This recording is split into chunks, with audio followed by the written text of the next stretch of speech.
Hello everyone, this is Shweta Negi and welcome to you my YouTube channel Experience the Maths. We are solving NCERT book 9th class mathematics and chapter 10 circle. And today we are solving exercise 10.4 question number 2. So before moving to the solution, let's read what is the question is. If two equal chords intersect within the circle, prove that the segment of one chord are equal to corresponding segment of the other chords. Means according to this question we have two chords which are equal. Second, the chords are intersecting within the circle. Okay, within the circle. So now what we have to prove? We have to prove their corresponding parts of both the chords are equal. So based on this statement, this information, I have drawn a diagram, and according to this, PQ and AB are two chords. Chords are equal. They are intersecting within circle at point M, and what we have to prove? We have to prove their corresponding parts are equal. So AM is equal to PM and MQ is equal to MB. That's we have to prove. So I have already written here what we have to prove. Given two chords, AB equal to PQ, that is given to us, and they are intersecting within the circle at point M. O is the circle center of the circle, and to prove AM is equal to PM, MQ is equal to MB. Okay, so bache, when we are solving this type of questions, first we have to understand what we have given, what we have to prove, and to get that proof, what if the construction, sometime we have to do the construction also. If any construction is required, so we have to do. Okay, so in this first I am joining OM and dividing into two parts. Second, I am drawing two perpendicular from the center O to AB and PQ. So as we know, if we are drawing a perpendicular from a center of the circle, it bisects the chord. Okay, so this theorem I have already discussed with you, so you can see in the video in my channel. I have discussed about this theorem already. So bache, when we are drawing the perpendicular from O to the chord, so it is bisecting the chord. Now I have written what the construction we have done. O is perpendicular to AB and OT perpendicular to PQ. Now let's move our to main proof. So basically बच्चे, what we have to prove, हमें proof करना है कि AM and PM are equal. So अगर हम ये part को equal proof कर दें, इन दोनों ट्राइंगल्स, यहाँ पे टू ट्राइंगल्स जो फॉर्म हो रहे हैं राइट एंगल ट्राइंगल, अगर हम ये प्रूफ कर देंगे S M and T M both parts जो है इसके इक्वल हैं, और A S and P M ये ऑलरेडी हमारे पास इक्वल है, और इसमें अगर हम ये इक्वल पार्ट ऐड करते हैं तो जो हमारे पास एक्सियोम है, यूक्लिड की एक्सियोम में, first if equal are added to equal then is we get that is equal. तो यही चीज़ हमें यहाँ पे करनी है. तो चलिए बच्चे, इसका प्रूफ है जो मेन वो स्टार्ट कर लेते हैं. In triangle, right angle triangle O S M and triangle O T M, these two right angle triangle I am taking. So now angle 1 and angle 2. So first OS equal to OT. Why? Because chords are equal and equal chords are equidistant from the center. तो आप यहाँ पे इसका reason भी लिख सकते हैं. Equal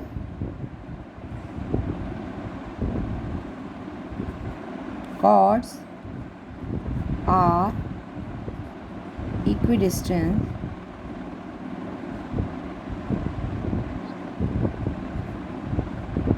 from center। तो ये वाला पहला हमें मिल गया, O S is equal to O T.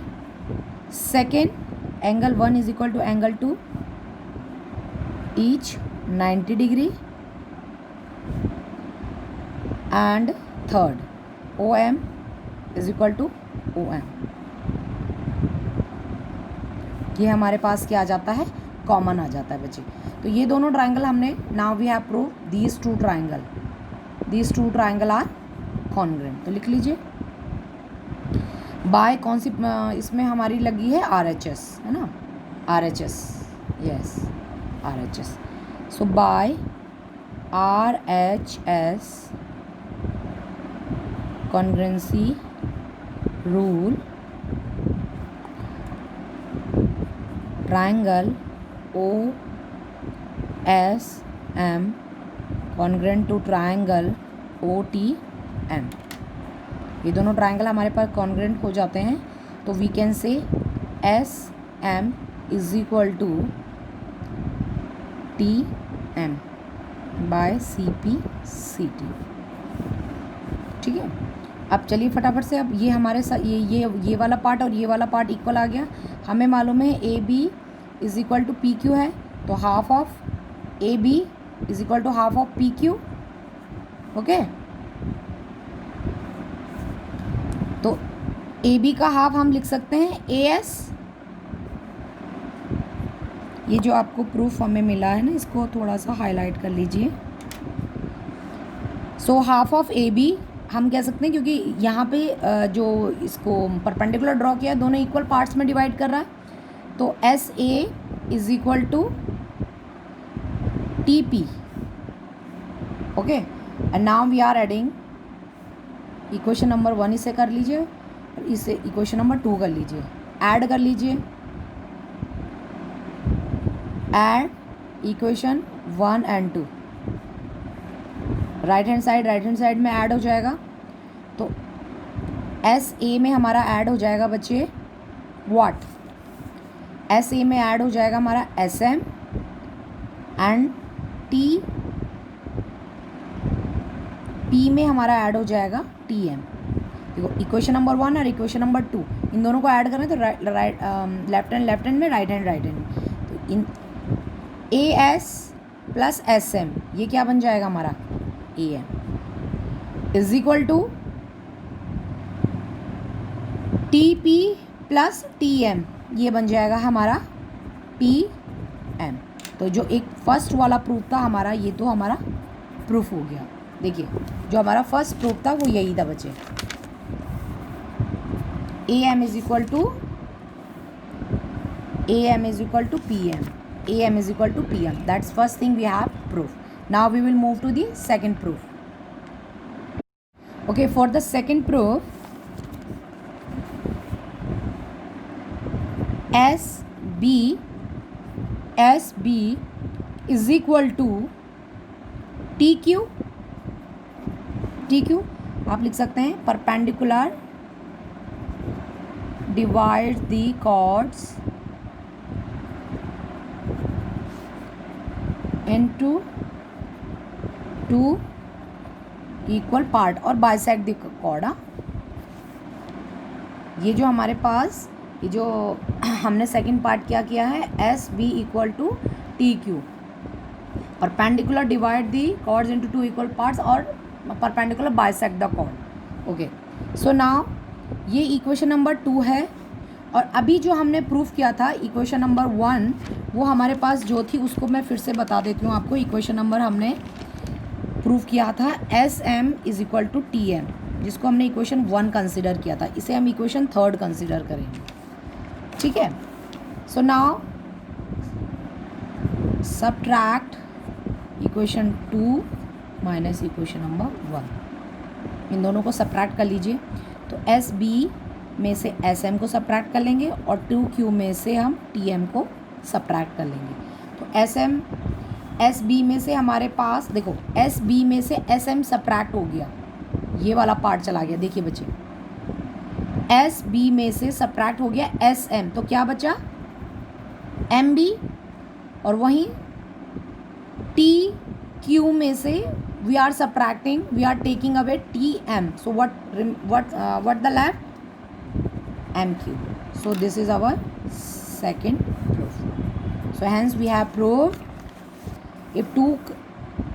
if in a circle two chords intersect within the circle, then within the circle, then their corresponding segments are equal. Okay, thank you children.